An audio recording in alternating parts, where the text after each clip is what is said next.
Hey friends, welcome to toppers work.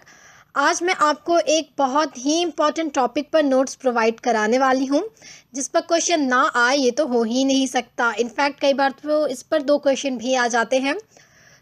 आज हम discuss करेंगे फ्रेंड्स इंडियन नेशनल कांग्रेस के बारे में, which is the one of the most important question for your examinations. पहले हम देखते हैं इस टॉपिक पर प्रीवियस ईयर्स में कैसे क्वेश्चन आए हुए हैं, और ये क्वेश्चन फ्रेंड्स बहुत ज़्यादा रिपीट भी होते हैं। पहले हम कुछ प्रीवियस ईयर्स के क्वेश्चन देखते हैं। तो पहला क्वेश्चन हमें हमसे पूछा गया है, आईएनसी के राइट्स की आपको विवेचना करनी है एंड क्या इसकी स्थापना अंग्रेजों के लिए एक सुरक्षा वॉल्व के रूप में की गई थी। ठीक है, क्या ये एक सेफ्टी वॉल्व था? फ्रेंड्स, सेफ्टी वॉल्व एक्चुअली होता है कि लाइक जैसे जब हम प्रेशर कुकर में खाना बनाते हैं तो उसके अंदर जो गैस भर जाता है, जब हम चावल या दाल बनाते हैं तो अंदर जो गैस भरता है उसमें, उसकी वजह से प्रेशर बनता है और वो विसल देता है। जो कुकर होती है वो सीटी देती है और प्रेशर रिलीज़ होता है। ठीक है, इफ़ अगर ऐसा होता है कि कुकर नहीं बैठा है ना, सीटी सही से नहीं बैठी, तो क्या होता है ऐसे केसेस में फ्रेंड्स, कुकर फट सकता है। यहाँ पर क्या हो रहा है, जो सीटी है वो एक सेफ्टी वॉल्व का काम कर रही है, वो एक सुरक्षा वॉल्व है हमारा। ठीक है, वही कहा जा रहा है कि क्या कांग्रेस को एक सुरक्षा वॉल्व के रूप में हम अंग्रेजों ने बनाया था, कि धीरे धीरे कांग्रेस के थ्रू जो है वो गुस्सा, लोगों का जो आक्रोश है वो धीरे धीरे निकलता रहे, एक बार में ना फूटे। जैसे कुकर फट जाता है उस तरह एक बार में ना फूटे, 1857 की तरह। नेक्स्ट देखते हैं, क्या आप इस मत से सहमत हैं कि 19th सेंचुरी के लास्ट में आईएनसी का उदय उदीयमान भारतीय राष्ट्रीय चेतना का परिणाम था? अपने मत के समर्थन में तर्क दीजिए। आपका जो भी मत है उसको आपको यहाँ पर इलाबोरेट करते हुए आंसर देना है। नेक्स्ट क्वेश्चन है, आईएनसी के बनने के पीछे की क्या कहानी है एंड स्टार्टिंग के कुछ ईयर्स में इसका कैरेक्टर कैसा था? फ्रेंड्स, हमें पता है कि स्टार्टिंग में तो ये बिल्कुल मॉडरेट से थे, लेकिन आगे चल के क्या होता है, ये मॉडरेट और एक्सट्रीमिस्ट में डिवाइड हो जाते हैं, यानी गर्मपंथी और नरमपंथी में। और उस समय जो एक्सट्रीमिस्ट थे वो मॉडरेट पे ये एलिगेशन लगाते हैं, ये इल्ज़ाम लगाते हैं कि तुम लोग भिखारी की तरह बस भीख मांगते रहते हो अंग्रेज़ों से, ये दे दो वो दे दो, ऐसे कर दो वैसे कर दो, 10 चीज़ें मांगते हो और वो एक चीज़ें देते हैं और तुम उसी में खुश हो जाते हो। तो हमें ये चीज़ नहीं चाहिए भैया, हम इस तरह गिड़गिड़ा नहीं सकते। ठीक है, अगर प्यार से मांगने से नहीं मिलेगा तो हम लड़के लेंगे। तो ये एक्सट्रीमिस्ट का थॉट था।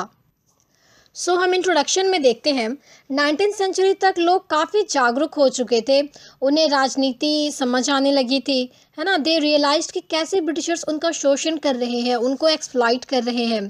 लोगों में मॉडर्न आइडियाज़ धीरे धीरे स्प्रेड होने लगा था, और इसी का परिणाम हुआ कि इंडियन नेशनल कांग्रेस को फाउंड किया गया, जो कि मॉडर्न इंडिया की हिस्ट्री में बहुत बड़ा रोल प्ले करने वाले हैं आने वाले समय में, है ना। इंडिपेंडेंस तक इनफैक्ट आज भी है। अब हम देखते हैं बैकग्राउंड में क्या चल रहा था, क्योंकि क्वेश्चन इस पे भी पूछे जाते हैं और पूछे भी गए हैं ऑब्वियसली प्रीवियस ईयर्स में, कि किस बैकग्राउंड में आया या इसका फाउंडेशन क्या था। तो हमें बैकग्राउंड वगैरह सब चीज़ें देखनी है इसकी। बैकग्राउंड में हम देखते हैं कि लोगों में पूरा आक्रोश भर चुका था, है ना, कि यही जो अंग्रेज हैं यही जिम्मेदार है हमारी हालत के, है ना। हमारे पास ज़मीनें नहीं है, खाने को कुछ नहीं है, 10 तरह के तो टैक्स हमारे ऊपर इन लोगों ने लगा दिए हैं, कोई अधिकार हमें नहीं दिया, कोई पॉलिटिकल राइट्स हमें नहीं दिया। तो हमारा जो हार्डशिप है, जो इकोनॉमिक हार्डशिप है, उसके लिए यही अंग्रेज जिम्मेदार है ना। हमारे ही देश में ये रह रहे हैं और हमें ही नीचा दिखा रहे हैं, है ना। ये भावनाएं पूरे लोगों में आ चुकी थी। एंड जो हमारा जो ट्राइबल सेक्शन था फ्रेंड्स, वो क्या करता है, वो लोग तो सीधे भिड़ जाते थे अंग्रेज़ों से, है ना। जो संथाल कुल रिबेलियन हम देखेंगे तो वो लोग सीधे भिड़ जाते थे, ब्रिटिशर्स थे। अब लेकिन उनके पास तो ट्रेडिशनल टूल हुआ करते थे ना, बो एंड एरो, इन्हीं चीज़ों से वो लड़ते थे, लाठियाँ वाठियाँ से। और ब्रिटिशर्स के पास इतने एडवांस टेक्नोलॉजीज़, गन थे, आर्टिलरीज वगैरह थी, तो ये तो एकदम चुटकियों में मसल देते थे ऐसे विद्रोहों को। अब लोगों को समझ में आ गया, है ना, कि इससे काम नहीं चलेगा। ठीक है, हम इनको पावर के दम पे नहीं हरा सकते, दिमाग से इन्हें हराना होगा, दिमाग लगा के इन्हें हमारे देश से बाहर निकालना होगा। कुछ न्यू लीडर्स आते हैं। न्यू लीडर्स में हम देखते हैं जैसे कि जो ट्रेडिशनल रिवोल्ट्स जो हो रहे थे, कोल संथाल वगैरह ये सब के, वो सब फेल होते जा रहे थे। तो अब बस एजुकेटेड जो मिडिल क्लास था उनका ही सहारा बचा था, क्योंकि वो तो अभी तक चुप्पी साधे हुए थे, है ना। 1857 की लड़ाई में उन्होंने उस तरफ पार्ट नहीं लिया था। सो मिडिल क्लास जो था वो स्टार्टिंग में ब्रिटिशर्स का साथ देते थे, क्योंकि ब्रिटिशर्स जो थे वो जो हमारे सोसाइटी में जो भी सोशल इविल्स थे, है ना, सती प्रथा, चाइल्ड मतलब बच्चों की जो शादी कराई जा रही थी, इन सब को वो एड्रेस कर रहे थे, ठीक है। फिर जो नर बलि दी जा रही थी, बहुत तरह की चीज़ें उनको वो हटा रहे थे। सो इसलिए जो मिडिल क्लास था वो स्टार्टिंग में उनको सपोर्ट करता है, बट धीरे धीरे दे ऑल्सो रियलाइज्ड कि और ये जो ब्रिटिशर्स हैं इनके बहुत चेहरे हैं भैया, है ना, सोशल इविल्स तो हटा रहे हैं पर हमें कोई हक नहीं देना चाह रही है, ये हमें कोई पॉलिटिकल राइट्स नहीं देना चाह रहे, ये हम पे रूल करते ही रहना चाह रहे हैं। तो ये बात समझ में आ चुकी थी जो मिडिल क्लास स्टार्टर था हमारा। फ्रेंड्स, इंडिया के इस पेपर के मैंने 3-4 पेपर प्रीवियस ईयर के ऑलरेडी मैंने अपलोड करे हुए हैं, वो सब आपको प्लेलिस्ट में मिल जाएगा, वहाँ से देख ले। साथ ही मैंने और भी इंडिया के पेपर्स जैसे कि America, China and Japan, India के और भी अलग अलग सेंचुरीज़ के सब के प्रीवियस ईयर क्वेश्चन मैंने अपलोड करे हुए हैं। साथ ही बहुत सारे नोट्स भी मैंने अपलोड करे हुए हैं, वो सब आपको हमारे चैनल के प्लेलिस्ट में मिल जाएगा। सो प्लेलिस्ट को ज़रूर चेक करें, या फिर कुछ वीडियोस के लिंक मैं वीडियो के लास्ट में या डिस्क्रिप्शन बॉक्स में भी दे दूंगी, तो आप वहाँ चेक करना ना भूलें। अब हम देखते हैं आर्ट एंड लिटरेचर में क्या काम हो रहे थे। अब लोगों में तो राष्ट्रभक्ति की भावना जगानी थी, है ना, नेशनलिज्म को प्रोपागेट करना था, तो उसके लिए सॉन्ग्स लिखे जा रहे थे, पोएम्स लिखे जा रहे थे, प्ले जो होते थे, तरह के नाटक वगैरह लिखे जा रहे थे। और एक नाटक जो बहुत फेमस हुआ वो था नील दर्पण, जिसे कि दीनबंधु मित्रा जी ने लिखा था। इसमें जो इंडिगो प्लांटर्स थे उनके जो दुख थे, उनकी तकलीफ़ों को इसमें एड्रेस किया गया था कि कैसे उन्हें फोर्स किया जाता था कि नील उगाओ, है ना, इंडिगो उगाओ, उनको पूरा फोर्स किया जाता था। और ये जो खेती थी फ्रेंड्स, इंडिगो उगाने से क्या होता था कि जो खेत की जो फर्टिलिटी होती थी फील्ड की, वो ख़त्म हो जाती थी, है ना, जो फर्टिलिटी थी वो बहुत ज़्यादा लूज़ होती थी। सो इसका बहुत ज़्यादा एडवर्स इफेक्ट भी था। साथ ही 3 कटिया सिस्टम भी इन पे लाद दिया गया था, है ना, कि जो 20/3 जो पार्ट है उस पर अब इंडिगो उगाना ही उगाना है। मतलब कि अगर आपका 20 कट्ठा खेत है तो आपको 3 कट्ठा जो उसका है हिस्सा, उस पर आपको इंडिगो उगाना ही उगाना है ना। They were forced to grow indigo, ठीक है। And another thing is that कि अगर कोई बहुत गरीब है, उसके पास पैसे नहीं है, तो उन्हें एडवांस दे दिया करते थे ब्रिटिशर्स कि ये एडवांस रखो और उगाओ, ठीक है। इस तरह क्या होता था, वो प्लांटर्स क्या करते थे, उनको तो पैसे की ज़रूरत होती थी, बेटी की ब्याह करना है, ठीक है, तरह की काम है, चीज़ें हैं, खाने को नहीं है, तो पैसे उधर लगा देते थे और इंडिगो फिर से वो उगा नहीं पाते थे, तो वो फंस जाते थे इस तरह जो एडवांस पैसे लेने से। तो ये था 3 कटिया सिस्टम, तो ये भी किया जा रहा था। तो इन सभी चीज़ों को जो है नील दर्पण में दीनबंधु मित्रा जी ने दिखाया था, और इसी की वजह से आगे चल के हमारा 1 साल बाद ही 1859 में इंडिगो रिवोल्ट भी होता है, जो कि इसी का रिजल्ट था। बंकिम चंद्र चट्टोपाध्याय जी जो हैं, बंकिम चंद्र, उन्होंने भी आनंद मठ लिखा, जिसमें उन्होंने वंदे मातरम सॉन्ग लिखा। सो ये सब फ्रेंड्स एग्जांपल है आर्ट एंड लिटरेचर ने कैसे असिस्ट किया जो राष्ट्रभक्ति की भावना थी, जो नेशनलिज्म की भावना थी, वो जन जन तक पहुंचाने के लिए। अब हम देखते हैं न्यूज़पेपर एंड जर्नल्स जो थे उन्होंने क्या भूमिका निभाई। तो इन्होंने भी बहुत अहम भूमिका निभाई है। कुछ न्यूज़पेपर के नाम जो बहुत ही ज़्यादा नोटेबल है वो हम देखते हैं, like Amrita Bazar Patrika, Hindu Patriot, Som Prakash, the Hindu, Hindustan etcetera, है ना, आप यहाँ पढ़ लेना, बहुत सारे पेपर्स हैं। और ज़्यादातर पेपर जो थे वो कोलकाता एंड मद्रास प्रेसिडेंसी से ही पब्लिश होते थे, छपते थे। और कुछ इक्का दुक्का इधर उधर की जगहों से भी होते थे, लाइक जो द हिंदू है हमारा वो मद्रास से पब्लिश होता था। तो न्यूज़पेपर एंड जर्नल भी काफ़ी इंपॉर्टेंट रोल प्ले करते हैं, क्योंकि उस समय क्या होता था, एक लोग, मान लीजिए 10 लोग में बस एक लोग पढ़े लिखे हैं, तो वो एक आदमी पेपर लेगा, है ना, उसको पढ़ेगा और बाकी सब लोग उसको घेर के बैठे रहेंगे, उनसे वो समझेंगे। तो इस तरह से जो था देशभक्ति की भावना जो थी वो इस तरह से भी फैल रही थी। अब हम देखते हैं एजुकेटेड इंडियंस का रोल। ये बहुत इंपॉर्टेंट है फ्रेंड्स, ये एग्जाम्स में आपके पूछे जाते हैं सीधे कि एजुकेटेड इंडियंस का क्या रोल था। सो हम देखते हैं कि जो भी पॉलिटिकल एक्टिविटीज़ की जा रही थी उसमें एजुकेटेड इंडियन क्लास जो था वो मेन रोल में थे, वो लीड कर रहे थे। और ज़्यादातर उनमें से जनरली लॉ के होते थे प्रोफेशन, या फिर टीचिंग प्रोफेशन के होते थे, या जर्नलिज्म के होते थे। जनरली यही 3 प्रोफेशन होता था, है ना, लॉ, टीचिंग या जर्नलिज्म, ये इन्हीं को बिलोंग करते थे। एंड फ्रेंड, ये जो क्लास था आप इसको गरीब नहीं कह सकते थे, ये गरीब भी नहीं थे, है ना, और मतलब बहुत ज़्यादा अमीर भी नहीं थे, और कुछ कुछ तो थे भी, लेकिन गरीब तो एटलीस्ट ये क्लास नहीं था, क्योंकि आप देख रहे हो इतने पढ़े लिखे हैं, इतने इतने पैसे थे इनके पास कि इतना अफोर्ड कर सके स्टडी। ये गरीब तो बिल्कुल भी नहीं थे। और ज़्यादातर इनफैक्ट जो थे वो हाई क्लास के ही होते थे, हायर कास्ट के होते थे। सो ये क्लास जो था फ्रेंड्स, ये अपने पॉलिटिकल राइट्स की मांग कर रहे थे। सो हम देखते हैं कि ये जो एजुकेटेड मिडिल क्लास था, ये हमारे समाज से जो भी बुराइयां थी, है ना, जो भी हमारे रिलीजन में जो भी बुराइयां थी, जो भी सुपरस्टिशन, है ना, जो भी अंधविश्वास था, उसको एड्रेस कर रहे थे। सोशल रिफॉर्म्स लाने की कोशिश कर रहे थे, है ना। देशभक्ति जगाने के लिए ये नाटक लिख रहे थे, नॉवेल्स लिख रहे थे, सॉन्ग्स लिख रहे थे, क्योंकि ये लोग पढ़े लिखे लोग थे, यही तो लिखेंगे, और कौन लिखेगा। तो ये सारी चीज़ें ये कर रहे थे। और इस पे एक जो आपको कमेंट मिलता है, लॉर्ड डफरिन इस क्लास पे कमेंटबाजी करते हैं।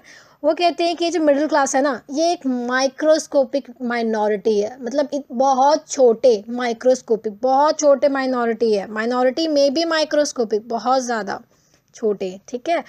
एंड ऐसा उन्होंने कहा था, किसने कहा था, लॉर्ड डफरिन ने। ये आप लाइन अच्छे से देख लेना फ्रेंड्स, ये एग्जाम में डायरेक्टली लिख देता है। सो बात तो उनकी सही थी कि ठीक है, ये लोग मुट्ठी भर थे, माइक्रोस्कोपिक थे, बट ये एक ऐसी माइनॉरिटी थी जिसको कि इग्नोर नहीं किया जा सकता था। Because this class is fire mister Dufferin, so no one can ignore this class. Friends, मैंने और भी बहुत सारे नोट्स और प्रीवियस ईयर क्वेश्चन पेपर डाले हुए हैं, वो आप चैनल के प्लेलिस्ट पर आप ज़रूर चेक कर लेना। साथ ही फ्रेंड्स, आप चैनल को सब्सक्राइब भी कर ले, बिकॉज ये चैनल स्पेशली हिस्ट्री के स्टूडेंट्स के लिए स्टार्ट किया गया है, यानी कि आपके लिए स्टार्ट किया गया है। तो अभी के अभी चैनल को सब्सक्राइब कर ले और साथ ही बेल आइकन को भी प्रेस कर ले, क्योंकि यहाँ आपका पूरा सिलेबस कवर होने वाला है फ्रेंड्स, ग्रेजुएशन एंड मास्टर्स के। तो अभी के अभी सब्सक्राइब कर ले। एंड अगर आपके लिए ये वीडियो हेल्पफुल है फ्रेंड्स, तो वीडियो को लाइक करना बिल्कुल भी ना भूले और अभी के अभी सब्सक्राइब भी कर ले। सो अब हम देखते हैं फाउंडेशन ऑफ द कांग्रेस। तो पहला मीटिंग जो होता है, उसका सारा अरेंजमेंट जो है वो ए.ओ. ह्यूम करते हैं, और यही इसके फाउंडेशन फादर भी हैं INC के। सो ये ए.ओ. ह्यूम थे कौन, तो एक्चुअली में ये एक गवर्नमेंट से रिटायर्ड थे, है ना, एक गवर्नमेंट मुलाजिम थे, सर्वेंट थे। सो ए.ओ. ह्यूम का मानना था कि जो एजुकेटेड क्लास का जो राइज हो रहा है वो हमें एक्सेप्ट करना चाहिए, हम उससे भाग नहीं सकते, ठीक है। एक स्ट्राटा है सोसाइटी का जो ऊपर उठ रहा है और वो अवेयर है अपने पॉलिटिकल राइट्स के लिए। सो हमें ये मानना पड़ेगा कि है ऐसा, एंड इसके लिए कोई हम लोग को सॉल्यूशन निकालना होगा टाइम रहते, इससे पहले कि लोगों का गुस्सा जो है वो सैलाब बनकर आ जाए, है ना, 1857 की तरह। हमें इनको कोई लेजिटिमेट आउटलेट देना होगा, वरना ये एक ही बार फट पड़ेंगे, जैसे 1857 में हुआ था। सो सभी बड़े बड़े लीडर्स वगैरह से ये डिस्कस करते हैं कि कैसा प्रोग्राम अडॉप्ट किया जाए इस मिडिल क्लास के ग्रीवेंसेस को एड्रेस करने के लिए। सारी प्लानिंग चलती है और फिर इस मीटिंग का पहला जो वेन्यू है वो फिक्स किया जाता है पहले पूना को, बट पूना में उस समय कॉलेरा फैल रहा होता है काफ़ी, तो चेंज हो जाता है वेन्यू। फाइनली बॉम्बे में 28 दिसंबर 1885 को पहली मीटिंग बुलाई जाती है। 100 लोग अप्रोक्स उस मीटिंग को अटेंड करते हैं और WC बनर्जी को इसका प्रेसिडेंट बनाया जाता है इस पहले मीटिंग का। ये जब स्पीच देते हैं तो उसमें ये बताते हैं कि हमारा जो कांग्रेस है इसका क्या कैरेक्टर होगा, इसका क्या ऑब्जेक्टिव होगा, है ना। लाइक जितने भी प्रेजुडाइसेस हैं सोसाइटी में उसको लेकर के, है ना, जो जातिवादी को लेकर जो भेदभाव है वो सब हमें ख़त्म करना है ना, राष्ट्रीय एकता को हमको जगाना है, नेशनल यूनिटी को। तो ये सारी चीज़ें WC बनर्जी अपने स्पीच में बताते हैं और अपने स्पीच में ये क्लियर कर देते हैं कि ये जो INC है ये कोई कॉन्स्पिरेसी नहीं है, ये कोई षड्यंत्र नहीं रचा जा रहा गवर्नमेंट के प्रति। ये बस जो है ना ग्रुप, ये बस इसलिए बनाया गया है कि हमारे जो व्यूज़ है ना वो हम गवर्नमेंट तक पहुंचा सकें, ठीक है। अब तो गवर्नमेंट को तो ऐसा बोलना पड़ेगा ना भाई, वरना वो तो एक चुटकी में कुचल के रख देती INC को उस समय, क्योंकि नई थी। तो थोड़ा मक्खन मलाई लगाया है और अपने स्पीच में वो क्लियर कर देते हैं कि ये जो INC है वो कोई कॉन्स्पिरेसी नहीं है, ये कोई षड्यंत्र के तहत इसे नहीं बनाया गया। INC कोई षड्यंत्र नहीं है गवर्नमेंट के प्रति, ये बस इसलिए बनाया गया ताकि जो आम जनता का जो व्यूज़ है ना, उसका जो नज़रिया है, उसे जो चाहिए वो अपनी मांगे, अपने व्यूज़ गवर्नमेंट तक पहुंचा सके, बस इसलिए INC का क्रिएशन किया गया। अब गवर्नमेंट को तो ऐसा बोलना पड़ेगा ना भाई, वरना गवर्नमेंट तो एक चुटकी में INC को कुचल के रख देगी, ठीक है। बिकॉज INC अभी नई बनी थी, तो अभी तो वो बहुत डेलिकेट थी, आराम से उसको मसला जा सकता था। तो थोड़ा मक्खन मलाई तो लगाना पड़ेगा ना गवर्नमेंट को कि हम मतलब कुछ नहीं कर रहे तो आप मतलब हम आपको कुछ नहीं कर रहे, गवर्नमेंट को बोल रहे कि हम आपको कुछ नहीं कर रहे, हम लॉयल हैं आपके प्रति, हम लॉयल हैं अंग्रेज़ सरकार के प्रति, हम वफादार हैं अंग्रेज़ सरकार के, हम कुछ भी अगेंस्ट में नहीं करेंगे। तो ये सब तो बोलना पड़ता था। अब एओ ह्यूम जो है वो लीडरशिप संभालते हैं, आईएनसी का कमान संभालते हैं, क्योंकि अगर सरकार का आदमी ही आईएनसी के साथ रहेगा, हमारे साथ रहेगा, तो आईएनसी पर कोई शक नहीं करेगा कि ये एक कॉन्स्पिरेसी है या ये एक षड्यंत्र के तहत बनाया गया है गवर्नमेंट के अगेंस्ट। फ्रेंड्स, अगर आपको किसी टॉपिक पर नोट्स चाहिए या क्वेश्चन पेपर चाहिए तो आप फटाफट से हमें कमेंट करके बताएं, उस पर जितना जल्दी हो पाएगा हम रिस्पॉन्ड करेंगे और आपको प्रोवाइड कराने की कोशिश करेंगे। साथ ही चैनल को फ्रेंड्स अभी के भी सब्सक्राइब कर बेल आइकन प्रेस कर ले, बिकॉज ये चैनल स्पेशली हिस्ट्री के स्ट्रीम के बच्चों के लिए स्टार्ट किया गया है, यानी कि आपके लिए ही स्टार्ट किया गया है। तो अभी के अभी सब्सक्राइब कर ले और बेल आइकन भी प्रेस कर ले। अब हम देखते हैं पार्टिसिपेंट्स, यानी कि कौन कौन लोग इसके मेंबर्स हैं आईएनसी के। तो एक हिस्टोरियन है अनिल सील, वो बताते हैं कि ज़्यादातर जो मेंबर्स थे ना वो ज़्यादातर वो वकील थे, है ना, लॉयर्स थे।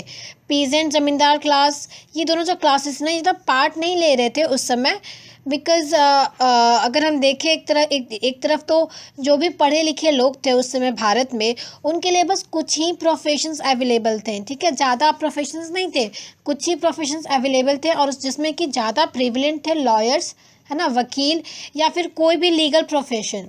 तो इसलिए ज़्यादातर जो पढ़े लिखे लोग होते थे वो इसी प्रोफेशन को बिलोंग करते थे, और जो जमींदार थे या फिर राजा वगैरह थे वो तो अलग ही डर रहे थे, इसलिए वो इसमें पार्ट नहीं ले रहे थे। अब हम देखते हैं प्रोसीडिंग्स एंड रिजोल्यूशन। तो जो भी स्पीचेस दी जाती थी कांग्रेस की, जब भी महासभा बुलाई जाती थी तो वो पूरी नम्रता के साथ दी जाती थी। वो भाषण, वो पहली जो स्पीच होती है ना, पूरे मॉडरेशन के साथ वो स्पीच दी जाती थी। हर स्पीच में गवर्नमेंट को मक्खन लगाया जाता था, that we are loyal to British government, ठीक है, हर स्पीच में बोला जाता था कि हम भाई आपके वफादार हैं, ठीक है, ये लाइन हर स्पीच में रहता ही रहता था। अब हम देखते हैं क्या क्या रिजोल्यूशन अडॉप्ट किया गया आईएनसी का। तो उसमें से हम कुछ उसमें से देखते हैं। लाइक एक मांग ये रखी गई कि कुछ साल के इंटरवल में ना एक रॉयल कमीशन भेजा जाए भारत में, जो कि यहाँ की जो भी हालत है, जो भी कंडीशन है इंडिया का, उसका इंक्वायरी करके वो जो कमीशन है वो रिपोर्ट सबमिट करे, ठीक है, वो यहाँ का हर 10 साल में गैप पे आए और एक रिपोर्ट सबमिट करे वहाँ पर कि यहाँ के लोग की ऐसे ऐसे कंडीशन है, ये चीज़ें करनी चाहिए, तो ऐसा होते रहना चाहिए। कमीशन अब बैठाई जानी चाहिए कुछ साल के इंटरवल्स पे, और इस कमीशन के कुछ मेंबर्स इंडियन होने चाहिए, ठीक है, ये नहीं कि कमीशन के सारे मेंबर्स ब्रिटिश ही हैं। तो अगर सारे मेंबर्स ब्रिटिश गवर्नमेंट के ही रहेंगे तो ऑब्वियस सी बात है ना, वो ब्रिटिश सरकार के फेवर में ही अपना रिपोर्ट देंगे। तो ऐसा नहीं होना चाहिए, कुछ मेंबर इंडियंस भी होने चाहिए। फॉर एग्जांपल जैसे कि जब साइमन कमीशन आया था तो क्या नारा लगाया गया था, साइमन गो बैक, ठीक है, क्योंकि उसमें बहुत सारे मेंबर्स जो थे वो मतलब सारे ब्रिटिशर्स ही थे, कि नारा लगाया गया था। और एक हम देखते हैं कि जो सिविल एग्जामिनेशंस हो रहे थे वो अल्टरनेटिवली किए जाए, यानी कि एक साल अगर भारत में कंडक्ट हो रहा है तो एक साल ब्रिटेन में कंडक्ट हो, फिर एक साल भारत में कंडक्ट हो, तो अल्टरनेटिवली दोनों जगह ही कंडक्ट कराया जाए सिविल सर्विसेज के एग्ज़ाम। तीसरा हम देखते हैं कि एक मांग ये भी रखी जाती है कि डिफेंस सेक्टर में आप इतना पैसा क्यों खर्च कर रहे हो भैया, है ना, थोड़ा हम पर भी दया कीजिए, आर्मी में ज़रा एक्सपेंडिचर थोड़ा कम कर दीजिए, हम लोग पे भी थोड़ा दया कीजिए, हमारे कंडीशन को भी थोड़ा ठीक कीजिए। इतना पैसा आप आर्मी में अकेले मत उड़ाइए, है ना, इतना पैसा आप आर्मी में इतना पैसा क्यों झोंक रहे हो, हमारी कंडीशन को तो ठीक करो पहले, फिर आप आर्मी में पैसा लगाते रहना सेना में, ठीक है। तो अभी तक हमने देखा कि आईएनसी बन गई, उसका बैकग्राउंड भी हमने देखा, फिर हमने देखा कि आर्ट एंड लिटरेचर, न्यूज़पेपर्स, इन सब ने क्या रोल प्ले किया, फिर एजुकेटेड मिडिल क्लास का क्या रोल था, आईएनसी बनी, उसका क्या प्लान था, आगे क्या करना है, कैसे करना है, इन सब पर हमने डिस्कशन किया। बट फ्रेंड्स, ये जो आईएनसी है ये काफ़ी कंट्रोवर्शियल है ना, बस राखी सावंत कंट्रोवर्सीज में नहीं रहती है, आईएनसी पर भी बहुत सारी कंट्रोवर्सीज हैं, और ये कंट्रोवर्सीज फ्रेंड्स बहुत ज़्यादा इम्पॉर्टेंट है, इस पर डायरेक्ट क्वेश्चन पूछ दिए जाते हैं, है ना। एग्जाम्स में डायरेक्ट कोट कर दिया जाता है, लाइक कि सेफ्टी वर्क थ्योरी के बारे में बताइए, माइक्रोस्कोपिक माइनॉरिटी कांग्रेस को किसने कहा, कॉन्स्पिरेसी ऑफ ब्रिटिशर्स बताया गया, इंडियन नेशनल कांग्रेस को तो ऐसा क्यों बोला गया। तो इन सब पे डायरेक्ट क्वेश्चन आते हैं, डायरेक्ट कोट करके पूछ लिया जाता है आपके एग्जाम्स में। इसलिए इंडियन नेशनल कांग्रेस के ओरिजिन से रिलेटेड कंट्रोवर्सी को देखना बहुत इंपॉर्टेंट है। एंड फ्रेंड्स, आईएनसी का फुल फॉर्म ही होता है इंडियन नेशनल कांग्रेस, तो आप कंफ्यूज मत होना। तो आईएनसी और इंडियन नेशनल कांग्रेस सेम ही है।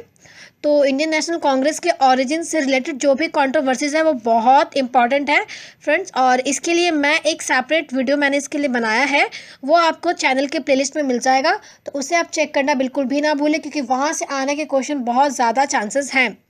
फ्रेंड्स, ये वीडियो आपको कैसा लगा हमें कमेंट करके बताना बिल्कुल भी मत भूलिएगा, और साथ ही चैनल को सब्सक्राइब कर बेल आइकन को भी प्रेस कर लें। फिर मिलते हैं नेक्स्ट वीडियो में एक new question paper analysis notes के साथ। Thank you.